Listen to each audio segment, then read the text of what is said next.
I am the community engagement strategist for Cultureworks. Tamia is our marketing and communications specialist, and Catie-Reagan is our guest speaker today. She is with the James River Writers. A little bit about Cultureworks. We are an independent 501c3 organization ourselves. We make annual grants to small to mid-size nonprofit organizations, and we also make grants to individual artists. We'll be rolling out info sessions about that program in January.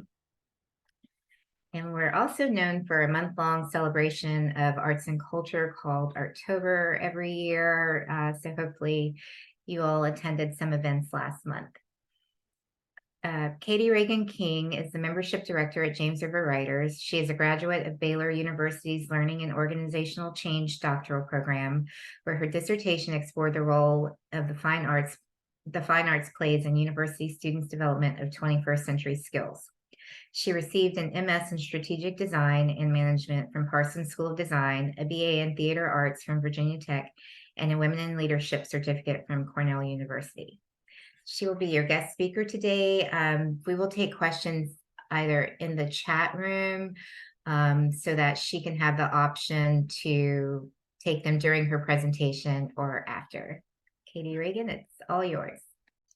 Thank you so much. And thank you so much for having me. I'm excited to talk to you all about all things membership. So like Catherine said, I am the membership director at James River Writers. James River Writers is a literary nonprofit that's based in Central Virginia. And I started as their communications coordinator in 2021, and then have worked my way up to becoming their membership director.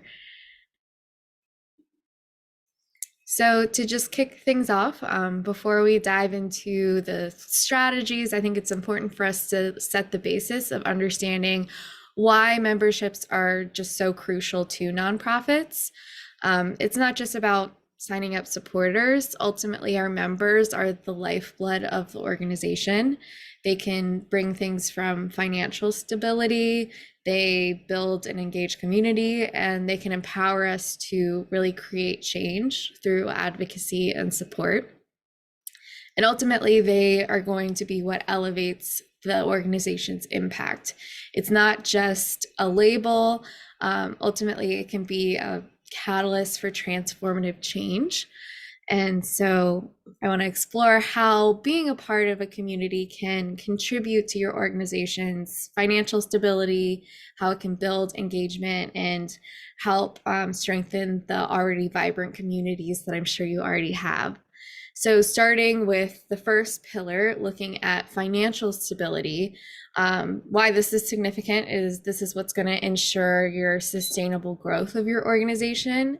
And memberships can also take that form of a financial backbone where it's providing consistent, especially if you have like annual fees, consistent income that can support your operations and your initiatives and all kinds of future endeavors.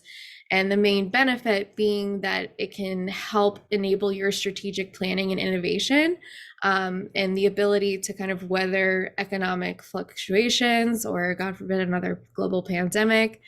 And then the second pillar, engagement in community. This is really significant because this is what's going to foster our connection and our belonging. And because membership ultimately, it transcends like a transactional relationship. What you're really doing is creating a sense of belonging and shared purpose. And the more engaged your members are, the more that you're going to want to contribute to your community and create a stronger supportive network. And then the last piece is the advocacy and support. And this is important because it's going to amplify your impact way beyond just your community. By unifying voices through memberships, it can really have a powerful force for advocacy and champion those shared values and causes that you're working so hard for. And it can ultimately elevate your organization's influence and societal impact by empowering your members to speak on behalf of your organization and get others involved as well. So when we're looking at the strategic implementation of these three pillars, looking at financial stability, one approach is to implement diverse membership tiers with corresponding benefits. So at James River Writers, we have different tiers of membership, which is based off of how involved people want to be, what their financial situation is. They can find the tiered membership that is going to work best for them. And then this can also have a direct impact on the financial stability of the organization, because you're able to secure this stable foundation and allow the organization to plan and invest strategically, knowing that you have this foundational tiered system. And then having different engagement initiatives, so developing programs that can encourage active participation and member interaction. So creating various different platforms within your organization for dialogue, for collaboration, for those shared experiences. That's how you're going to really foster a sense of community where the members are going to feel invested, engaged, and supported. And so looking at advocacy and support platforms, your approach might look like positioning the organization as a platform for collective advocacy. So what you want to do is encourage your members to participate in your initiatives and empower them to amplify the organization's impact in advocating for those shared values and societal change. So when we're demonstrating the impact of these three pillars with financial transparency, you're communicating how membership contributions directly impact your organizational goals. So you can do this by providing regular updates on different financial milestones and the allocations of funds.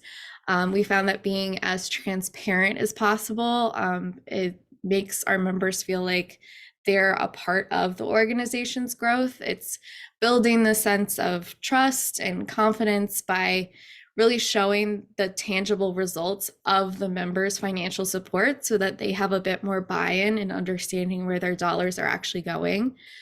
And then also through showcasing your community impact. So by highlighting member stories, highlighting different community achievements, using these testimonials and success stories can really impact and illustrate a positive impact of the community engagement.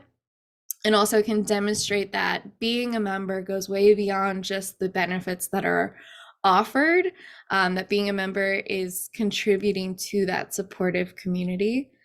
And then another thing to utilize is advocacy success stories.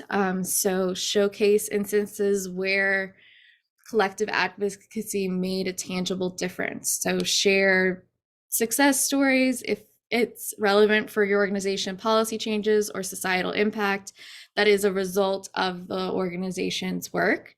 And this is going to inspire members by showing how much influence and effectiveness they have in their collective voice.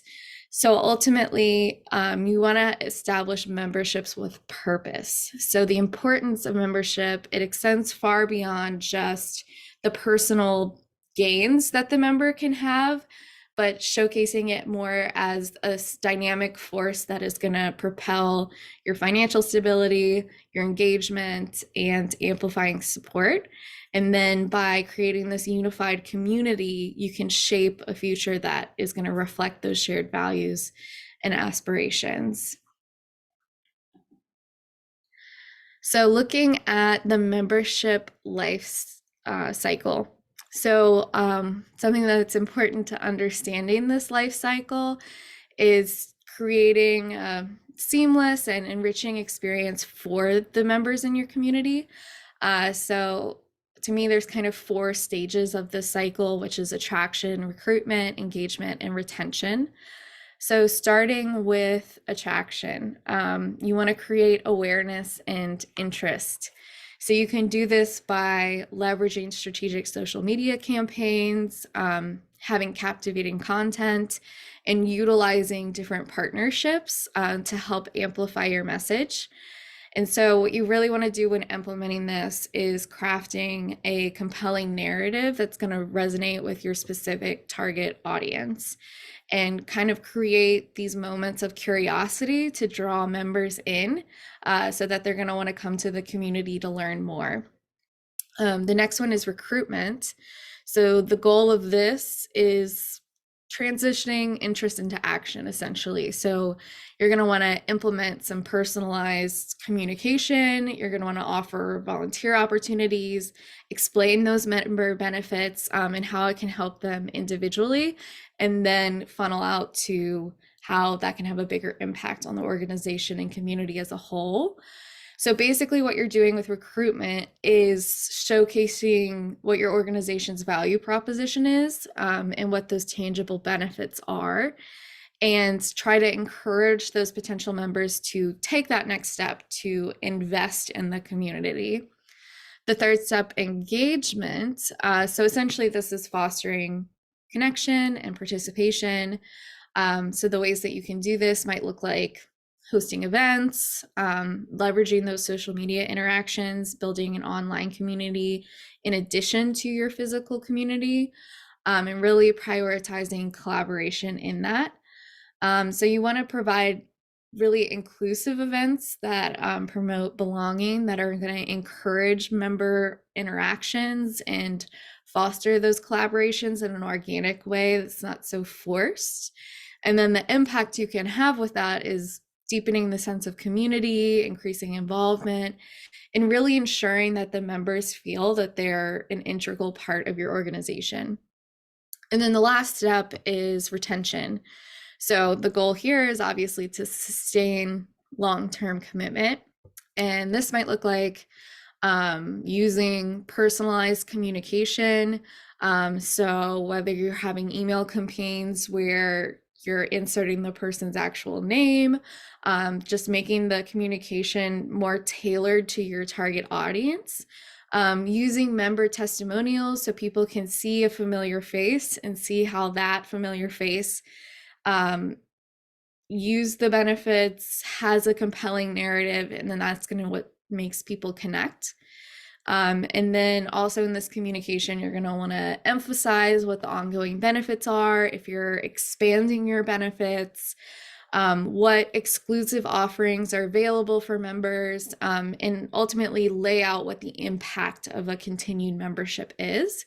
And then this will ultimately strengthen the loyalty of your membership and making sure that you have a lasting connection. So when you're looking at this life cycle of the membership and managing that, one of the ways that I find the best to do this is using data to form your insights so that you can continuously improve. So using different data analytics tools at each stage, so at attraction, at recruitment, at engagement, at retention, to understand what your member behaviors are and also understand what their preferences are. And then this can change how you communicate with them, what benefits you offer, what kind of events you offer. So, and track those engagement metrics. So how many clicks are emails getting? Are people interacting more on Instagram than Facebook, or vice versa? And then you can adjust your strategies accordingly. And overall, this will enhance that life cycle by using real-time data to influence what your strategic plan looks like in the future. And then also it's going to help you continuously improve. You want to be reflecting on each stage of this process to make sure that you can refine those strategies, seek the membership input, and also just stay tuned to what your industry trends are. And then ultimately, it wants to be member centric focus. So you want to tailor those member journeys and recognize and celebrate that the journeys are going to be different. There isn't a cookie cutter, one size fits all approach. But that's what I found to be really helpful. So ultimately, this membership cycle is kind of a holistic journey. And by navigating each stage with intentionality, leaving room for adaptability, and staying member focused, you can ensure that members are having a fulfilling experience, and that at each chapter of their member, they are feeling seen, heard, and that this is an enriching experience for them. So looking at those attraction strategies, ultimately what we want to do here is create magnetism. So attraction strategies are ultimately the beacon that is going to draw people to your community. So let's look at some approaches about how we can use the power of social media, events, and collaboration to really spark interest and captivate those potential members. So the first strategy is leveraging social media. So you want to use your platform strategically to really showcase your organization's personality. And I like to think of content more as quality over quantity. So rather than being on every single social media platform, which is overwhelming because there's always a new one, figure out where is your audience. Is your audience only really on Facebook, or are they more so on Instagram, or is it a younger audience that is mainly on TikTok? Figure out where your audience is, and then hone that platform rather than having like a very small reach on all of the platforms. That's what I've discovered to be the best use of my time, because we can only spread ourselves but so thin. But then we can really focus on developing engaging content on those specific platforms and kind of harness your reach to amplify your voice. And then with our events, you're going to want to curate events that are going to resonate with that target demographic. So you want to plan diverse events, from like virtual webinars to in-person gatherings. I feel like we're really entering this hybrid model, whether it be with work or organizations that we're involved with.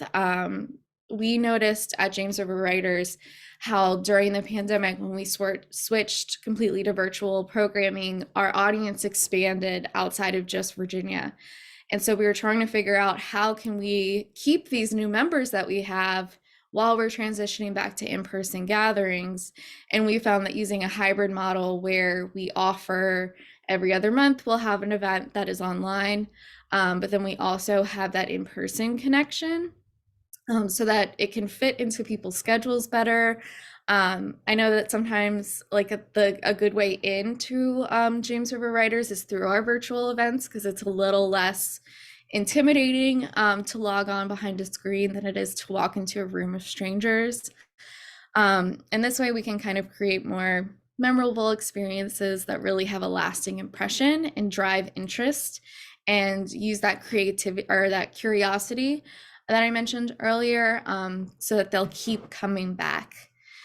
And then the other strategy, of course, is collaboration.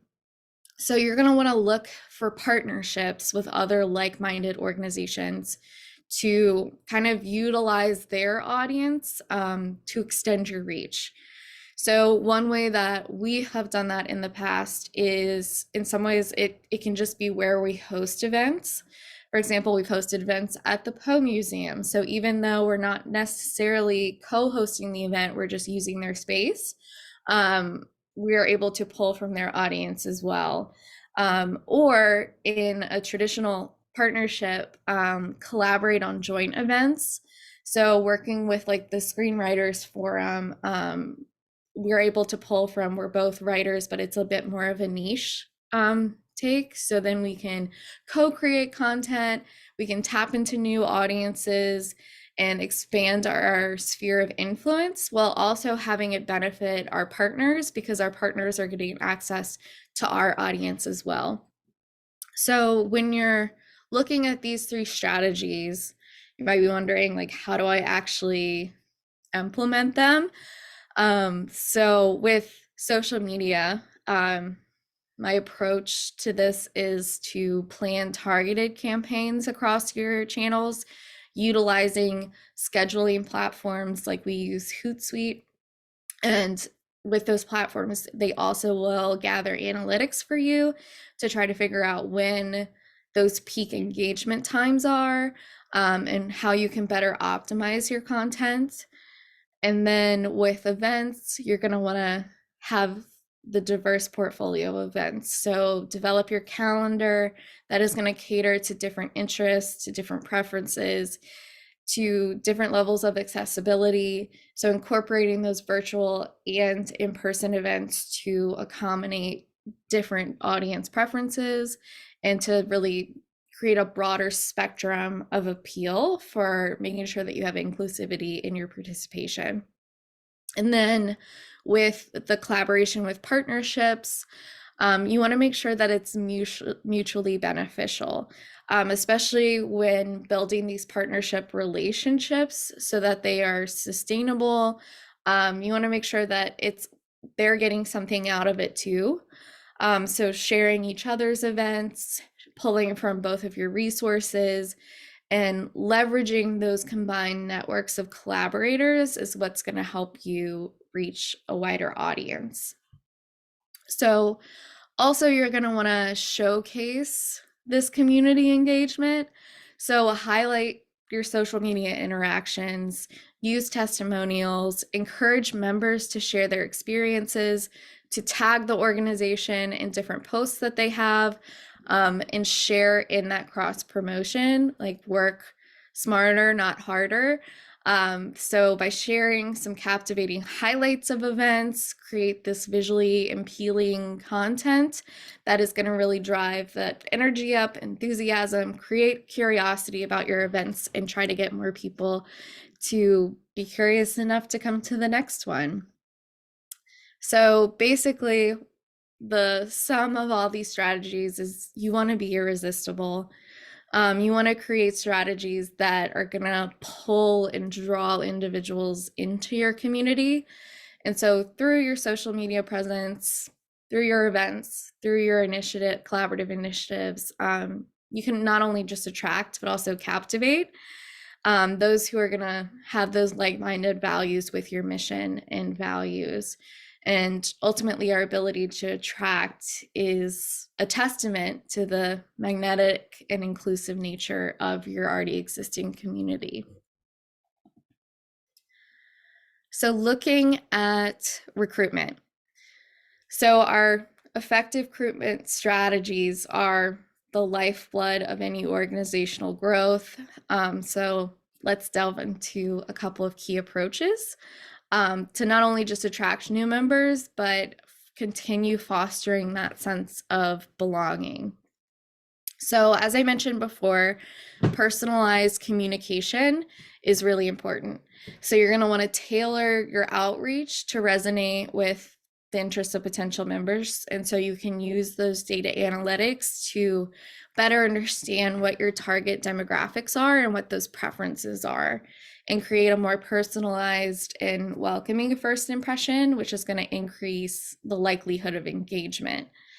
And then with volunteer opportunities, you're going to want to showcase the meaningful roles that the volunteers play within your organization, and maybe even create a more structured volunteer program so that you can have more diverse opportunities to find different entry points into your organization. So you're going to be attracting people who want to take a more active role in their involvement. And then they can create a little bit more ownership over their role in the community. And then, as I've mentioned before, the member benefits is something to definitely emphasize. So on your website, make sure that you're clearly articulating the tangible and also the intangible benefits of your membership, and highlight those exclusive offerings. If you have member-only events, member-only resources, we have a couple of different member-only events. We also have a members-only newsletter that is full of a ton of resources, and we will tease those resources out to our whole audience to try to spark that interest in being like, well, I want to become a member because I want to have access to those resources too. So looking at how to successfully implement these different strategies, you're going to want to have targeted campaigns. So you want to capture the attention of your specific demographic. And a way to do this is to host events that are designed to introduce potential members to the organization. So one thing that we do at James River Writers is every month we host a free event called Writers Wednesday. And we alternate when it's each month, if it's online or in person, to create more access points for folks. And this is totally free. If you're a member, if you're not a member, anyone can attend. You just have to sign up before.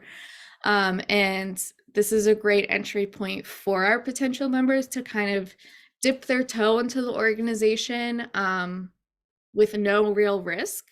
They haven't like sacrificed any money. The only thing they're sacrificing is their time to see if this is something that they want to be involved in, get a taste for who is a part of this community, and create these opportunities for face-to-face interactions. And what's great is we have members who've been with us for over 10 years who attend these events, and then people who it's their first day. So it's a great networking opportunity for them. And then we can kind of also rely on some of our more like veteran members to share their experiences with the organization, how it's been helpful for them, why they keep coming back.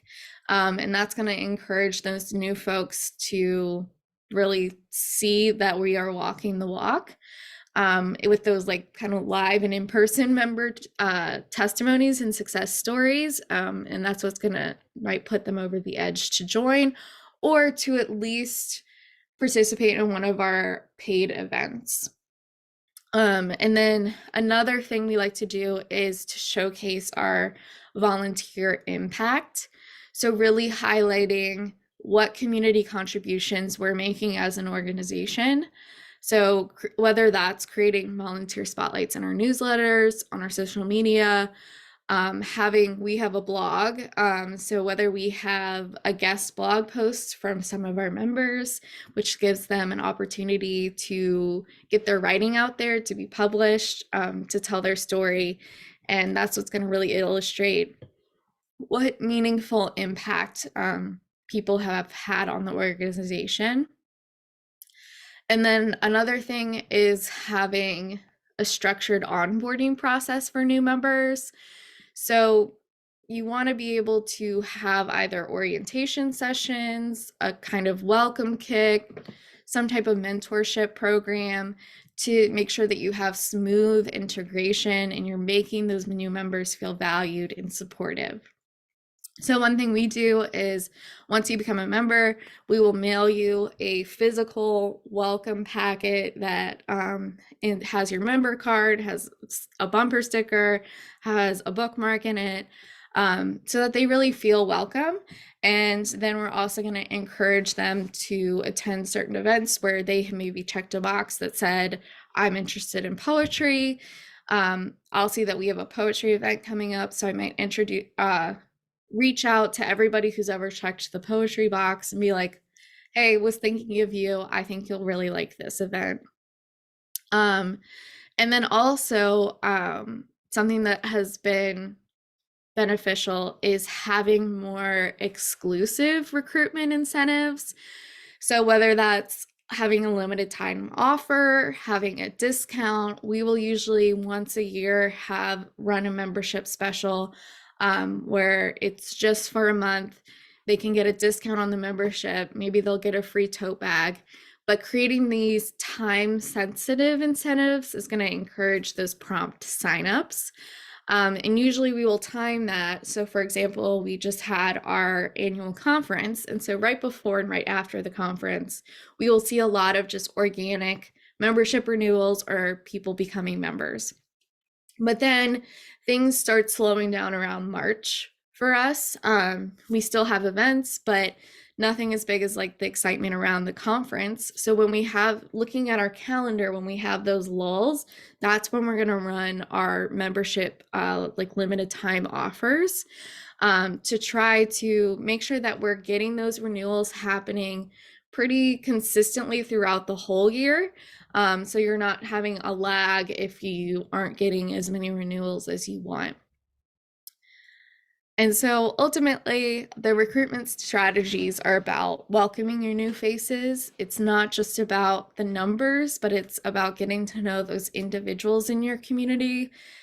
Utilize that personalized communication, utilize volunteer opportunities as a way to, as an entry point into your organization, and really emphasize what your member benefits are. And then that can create an environment where members not only join, but they become an active contributor to your whole community. So next we're gonna look at some retention strategies.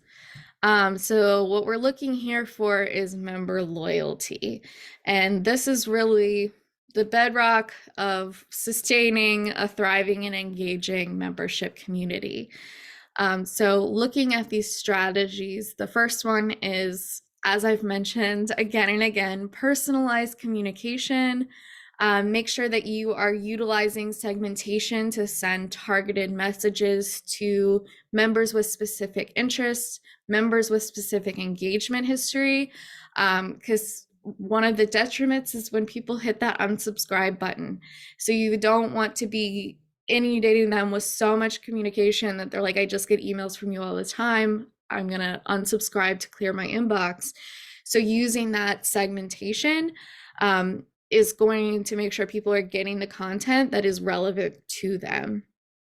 And as I've mentioned before too, our member testimonials are really important because it offers these authentic stories to showcase the positive experiences that we have, and to build credibility by highlighting those real life success stories. And then also having a compelling value proposition. So clearly articulating those benefits and the value of membership, showcasing any exclusive offerings you have, and then reinforcing the value prop by reminding members why their continued involvement is essential to their growth, and the organization's growth. So when we're looking at implementing these strategies, with membership renewal campaigns, you're going to want to launch targeted campaigns to encourage that membership renewal. So what we usually will do is at the beginning of the month, if we see that your membership is going to expire this month, we're going to email you before, let you know, like, renewal is coming up, renew early if you want to.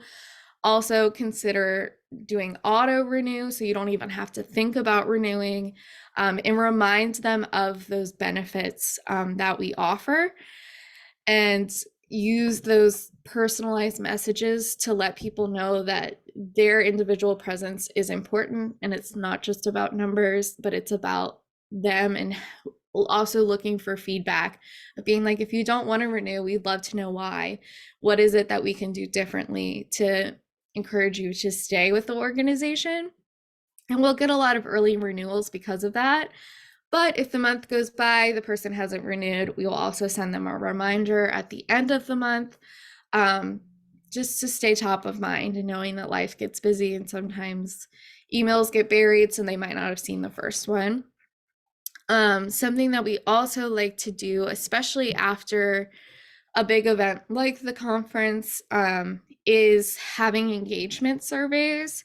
So try to gauge, were members satisfied, what needs to be improved, basically just regularly seeking feedback, which is going to change how we advertise events, what events we offer, maybe what benefits we strip back on, what benefits we invest a little bit more into. And then this can make the membership more worthwhile for people, while also just we are here to serve the members, so we want to make sure that their voices are heard. And then also fostering a sense of community is ultimately the most important part of membership retention. So creating interactive member platforms, so whether that's an online space for members to connect and collaborate, we have a members only section of our website that has a whole host of resources that are just available for our members. We have a membership directory where you can search the people that are a part of the organization and also search them based off of what area of writing they're interested in. And that's a great way for the people to connect and collaborate. And also using like forums, discussion boards, we'll use social media groups where people can share freely and build community organically themselves. And another part of retention is appreciation. So, creating space to acknowledge and celebrate member milestones and what their contributions are. So, we love to highlight member achievements through our newsletters, especially, but also at our events and through social media. So, in our news and ops email, which goes out to people who aren't even our members, just anyone who has subscribed to our newsletter, we will share if somebody has published something, if somebody has reached some other kind of milestone that is to be celebrated. And that person will, a lot of times, if we have the capacity, will also receive like a handwritten congratulation card. We will acknowledge them at the next event. We'll post about it on social media. So they're also getting exposure, which is great for them as an author. But then also they can feel like we do care, and we do care. So we want to make sure that that appreciation is shown, and reinforcing that sense of belonging. So really retention, it goes beyond membership. It really is just down to building relationships. It's way beyond just retaining members. It's about making those lasting relationships and using that personalized communication, using testimonials, and showcasing your value prop to ensure that your organization remains vital and a cherished part of your members' journey. So looking at feedback mechanisms. So feedback is the cornerstone of building a responsive and member-centric organization. So let's explore a couple of different ways that we can gather these insights and make sense of them as well. So survey platforms is one of the easiest ways. It's super user-friendly and has very structured feedback. So you can use things like SurveyMonkey. You can use, if you use Microsoft Office, they have forms, Google Forms. You can kind of just gauge what is your member satisfaction, what are their preferences, what are their suggestions. It's easy for members to fill because a lot of times people don't want to fill out a long form feedback unless they have something really negative or really positive to say. So you're missing most of the people that are in between. And then you don't necessarily have to offer like an incentive, like one person will receive a $50 Amazon card for filling this out. You don't have to necessarily have those incentives to fill out the form if the form is like 5 questions and it's just gauging satisfaction. But those longer form feedback is important and very valuable. So if you can create forms where people can share more spontaneous thoughts or suggestions, whether it's right after an event, or encouraging them by being like, one person who answers this will be drawn to win a free ticket to the next event, or something like that, which will encourage more people to fill out the forms. Another thing you can do is have like focus groups or social media listening. So having a focused discussion about what's working, what's not working, looking at your channels to like read the comments, engage in those conversations, and really respond to feedback rather than just receiving it. Make it a conversation. So having some regular survey cycles, so establish a schedule for them, so that you can have this kind of ongoing timely connection and analysis of your data, even if you're not using your data immediately. Continuously gathering it, you can use it to also add to your grants. Like we have this percentage level of satisfaction. We've grown by this percentage. So that data is going to be valuable even if you don't use it immediately. And then also something that's nice is having anonymous feedback channels. Well, it is nice to be able to follow up with a specific person, especially if they have something more negative to say, so you can get more context.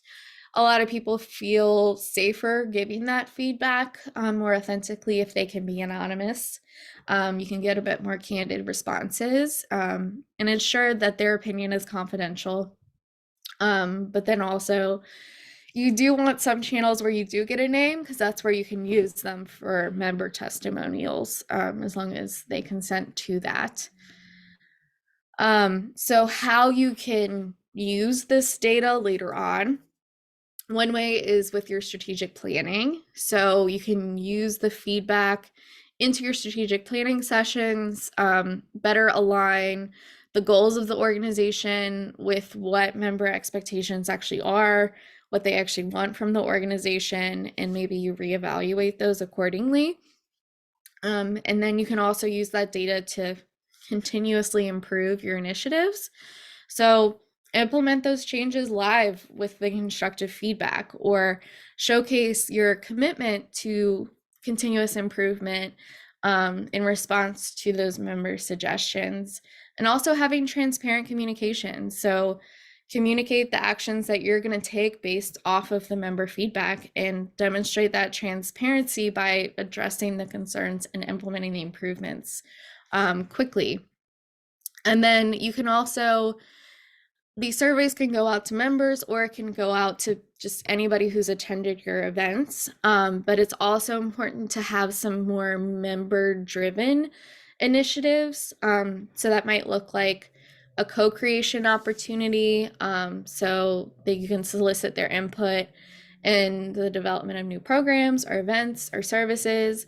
And basically, you're using feedback as a relationship building tool, to show that their voices are heard, and that we're using their voices to shape the future trajectory of the organization.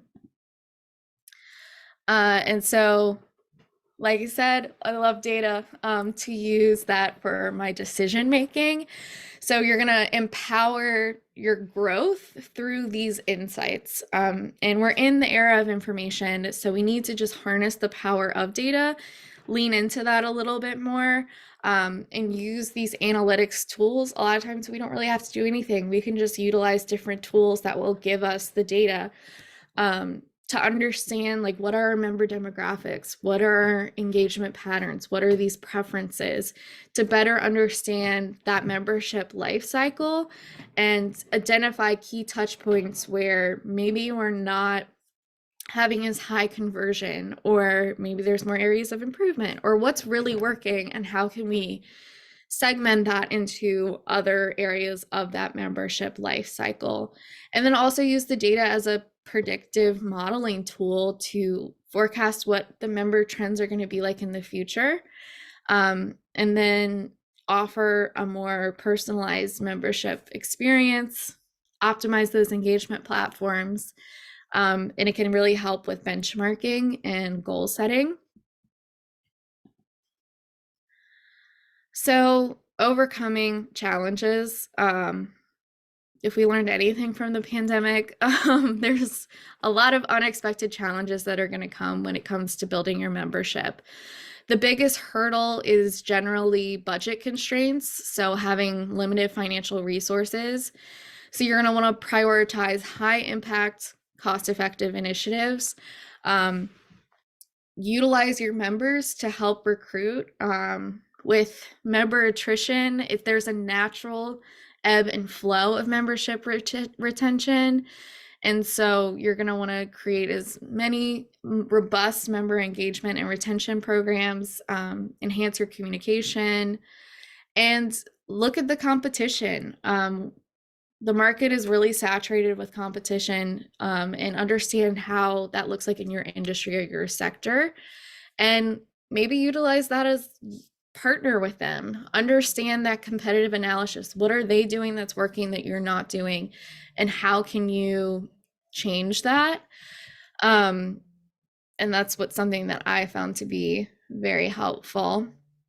Member feedback, of course, is the best thing you can use. Use that to analyze your data, create focus groups, create roundtable discussions, have responsive customer support so that you're easily accessible to your members. Using performance metrics so that you continue to improve, recognize and appreciate the members that you have, and ultimately by actively seeking and incorporating that member feedback, we're not only enhancing the membership experience, but also demonstrating our commitment to continuous improvement. Lastly, I just want to share a couple different resources, and I know that we're short on time and I want to be able to take questions, but as listed here, these are some of the platforms that we use at James River Writers. Hootsuite is a really great scheduling tool. There's so many different scheduling tools out there. This just happens to be the one that we use. No, it's not sponsored. We just like to use it. It gives you a lot of data analytics of how people are engaging with your social media, and you can also schedule things way in advance. So it helps with time management. And yeah, that's pretty much it. I know I talked really fast at the end, but I wanted to make sure there was time for questions. So I'll look in the chat and see. There's going to be a video recording of this on the website. If anybody in particular really wants the presentation, I'm happy to share that with anyone. Does anyone else have any questions?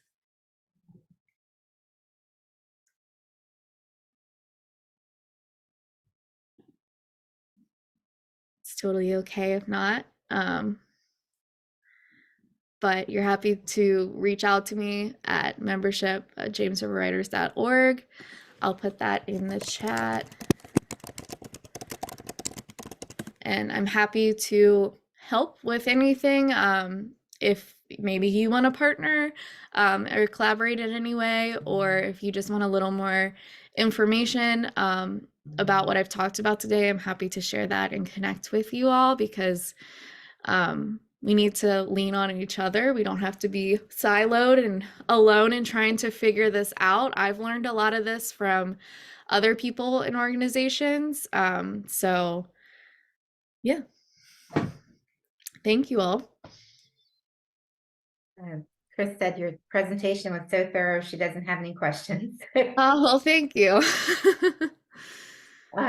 Yes, we will have this uploaded to our website, and actually all of our coffee hour talks are under the resources tab on our website. Thank you, Catie-Reagan, for this presentation. It was really excellent. Thank you so much for being our guest speaker. And please feel free to contact Catie-Reagan for the presentation slides, and you can contact myself at Catherine@richmondcultureworks.org if you have any questions, or if you'd like to be a 2024 speaker yourself. I am booking those right now. So thank you everyone for joining us.